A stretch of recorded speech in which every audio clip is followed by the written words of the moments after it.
இன்னைக்கு எங்கள் ஆத்தில் சன்னா அல்வா பண்ண போகிறோம். சன்னானா உங்களுக்கே தெரியும், வெள்ளை கொத்துக்கடலை. அதை வந்து முன்னாடியே ஒரு நேற்று ராத்திரியே ஊற வச்சா கூட பரவாயில்ல. ஒரு நைட் ஊறினதுக்கப்புறம் ப்ரெஷர் குக்கரில் வச்சு நிறையா சத்தம் விட்டு குழஞ்சி வேக வச்சு ஆற வச்சு அது இது மாதிரி பேஸ்ட்டாக அரைச்சி வச்சுருக்கேன். இதுதான் வெள்ளை சன்னா. இதை ஊற வச்சு ராத்திரியே ஊற வச்சிடணும்.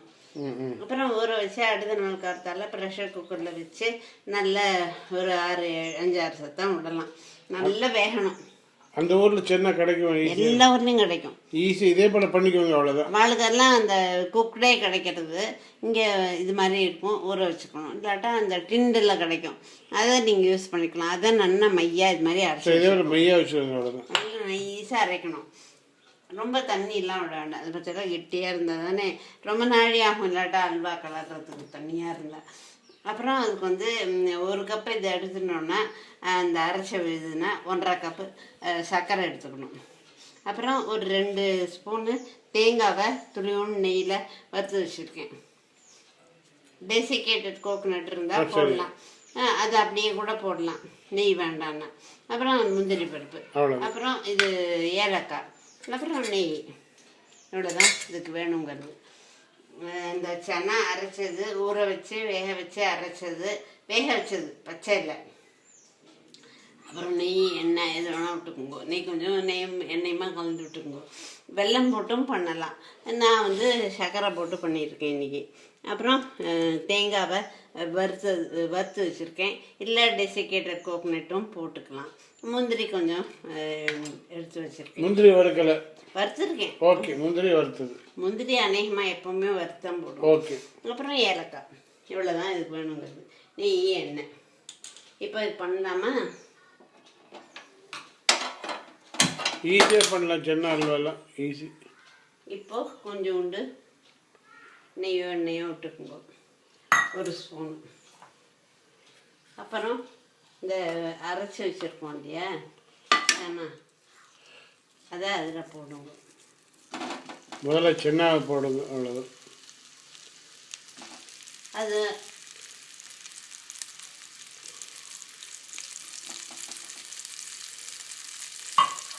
இதுக்கு வெல்லம், ப்ரௌன் சுகர் எது வேணால் போடலாம். வெல்லம் போட்டால் நான் வந்து சர்க்கரை வள்ளிக்கிழங்கு சுண்டல்னு ஒன்று பண்ணுவோம், அந்த டேஸ்ட் அப்போது இதுக்காக நான் சர்க்கரையை போடுறேன். எது வேணால் போடலாம். உங்களுக்கு சர்க்கரை வேண்டாம், அந்த டேஸ்ட் பிடிக்கும்னா அதை போடலாம். இதை நல்லா வசதி.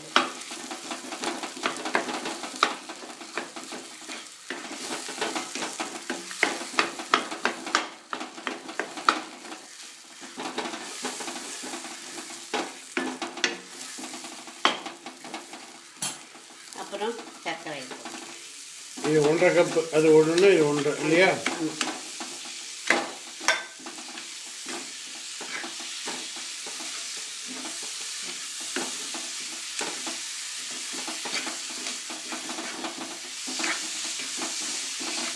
சர்க்கரை வந்து இதாக லிக்விட் ஆகும், முதல்ல கரையும், அப்புறம் உடனே பாகாட்டம் ஆகிடும். பாகெல்லாம் வைக்க வேண்டாம். இதான் ப்ரொசீஜர் பண்ணுங்க. இதே பண்ண ஈஸி. பாக வைக்கணும்னா பாக வச்சு பக்கம் பார்த்து எல்லாம் பண்ணணும். இப்போ கொஞ்சம் ஈஸியாக எடுத்துப்பாங்க இல்லை? கொஞ்சம் இதாக எடுத்து லிக்விடாக கட்டியெல்லாம் இல்லாமல் இருக்கணும் இல்லையா, அதுக்காக கொஞ்சம் கலப்பேன்.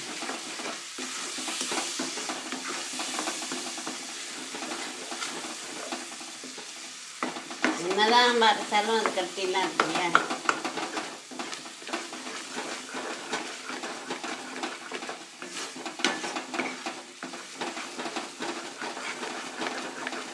இந்த ஏலக்காயை போட்டுக்கணும்.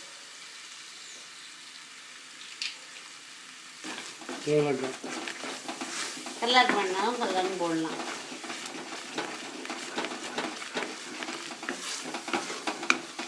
எது கல்லாட்டான அவசியமா? நேரத்தில் இப்படியே வைங்க.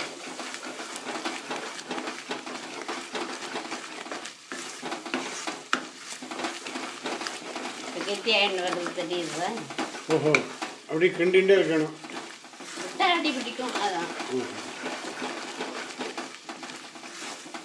எனக்கு என்ன இந்த பாருங்க, சின்ன சின்ன கட்டி இருக்குது, கொஞ்சம் நேர்ந்தால் அது சேர்ந்து கரையும்.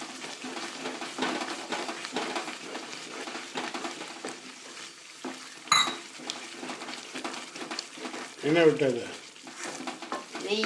நெய். அது கலரை விட்டுனே இருந்தால் புரியும் இல்லையா? அது வரணும், புரியுது, வெள்ளையாக தெரியுது. அது நல்லா இருக்கும் டேஸ்ட். இந்த மைசூர் பாகு பண்ணும்போது கூட நெய்யை சுட வச்சு அப்புறம் கொஞ்சம் கொஞ்சமாக விடுவா. அது எதுக்குன்னா அந்த மாவு வந்து கடலை மாவு வந்து நெய்யில் பொரியும். அப்போ ஒரு டேஸ்ட் நல்லாயிருக்கும்.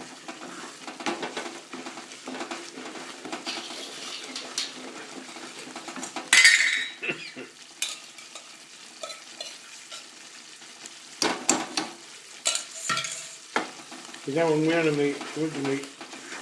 அதுதான் இன்னும்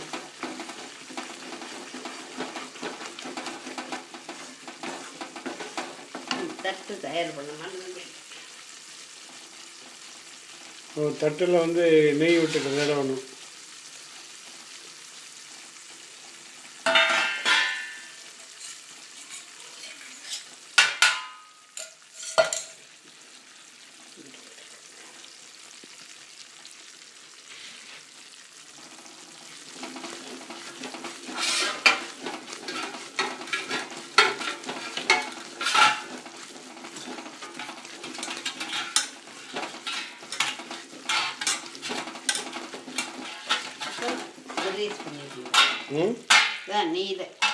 நெய்யில் ஏதோ தட்டில் தடை வச்சுக்கோங்க.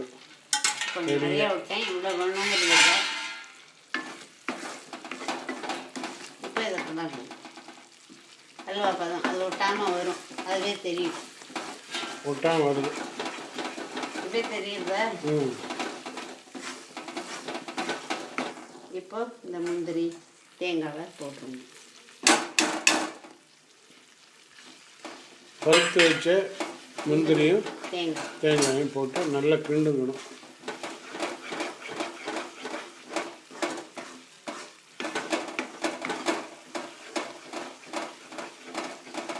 எண்ணெயோ நெய்யோ இதெல்லாம் பண்ணும்போது கூட தான் விடும். ஐயோ விட்டாலே நைட்டாக விட்டால் தான் டேஸ்டாக இருக்கும். இன்றைக்கி ஒரு நாள் தானே சாப்பிடணும்.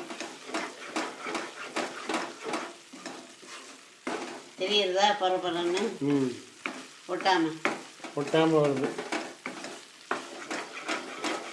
அவ்வளோதான். தெரியுதா தனியா? அவ்வளோதான். ஒட்டலை ஆனால் சொல்லுங்க.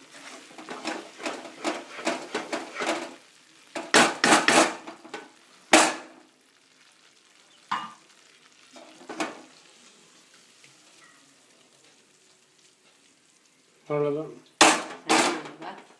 ரெடி. இதை கொஞ்சம் ஆறினோன்னு கட் பண்ணி நல்லா கப்பில் எடுத்து அப்படியே ஸ்பூன் எடுத்து சாப்பிடலாம். அல்வா தானே. நீங்கள் அதே வந்துருக்கு பார்த்தல, ஒட்டாமல் வந்திருக்கு. இதெல்லாம் கட் பண்ண வேண்டாம், அப்படியே சாப்பிடுங்க. எல்லாம் ஒன்று தானே. வாய் தானே இஷ்டம். அவாவா இஷ்டம். குழந்தைகளுக்கு சின்ன சின்ன பீஸாக கட் பண்ணி கொடுத்தா சாப்பிடுவோம் இல்லையா? பண்ணி பாருங்க. சென்னா அல்வா ரெடி.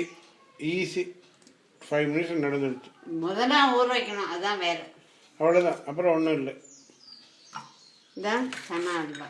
பண்ணி பாருங்க. All the best. கொஞ்சம் ஆறினோடனே அப்படியே ஸ்பூனால் எடுத்து சாப்பிடலாம். பண்ணி பாருங்க. All the best. தேங்க்யூ.